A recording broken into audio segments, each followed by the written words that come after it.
حضرت صلی اللہ علیہ وسلم کے کچھ صحابہ رضی اللہ عنہم سفر میں تھے۔ دوران سفر میں وہ عرب کے ایک قبیلہ پر اترے۔ صحابہ نے چاہا کہ قبیلہ والے انہیں اپنا مہمان بنا لیں، لیکن انہوں نے مہمانی نہیں کی بلکہ صاف انکار کر دیا۔ اتفاق سے اسی قبیلے کے سردار کو سانپ نے ڈس لیا۔ قبیلہ والوں نے ہر طرح کی کوشش کر ڈالی، لیکن ان کا سردار اچھا نہ ہوا۔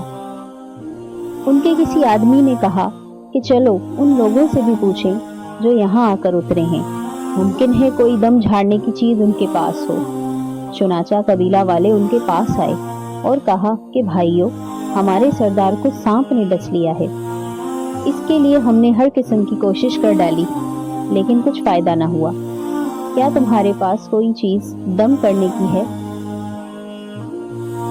ایک صحابی نے کہا کہ قسم اللہ کی، میں اسے جھاڑ دوں گا، لیکن ہم نے تم سے میزبانی کے لیے کہا تھا اور تم نے اس سے انکار کر دیا، اس لیے اب میں بھی اجرت کے بغیر نہیں جھاڑ سکتا۔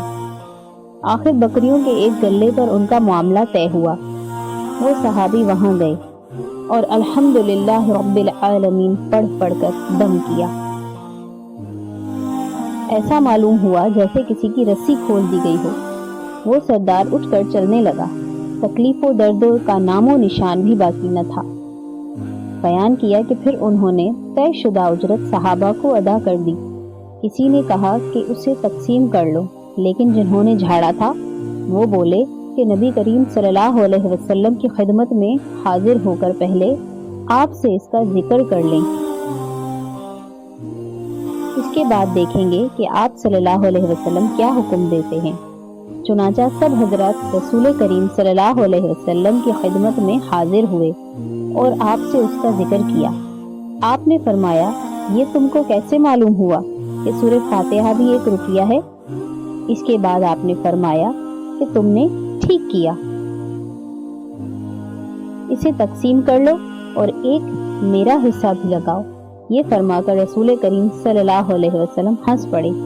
شعبہ نے کہا کہ ابو البشر نے ہم سے بیان کیا، انہوں نے ابو المتوکل سے ایسا ہی سنا۔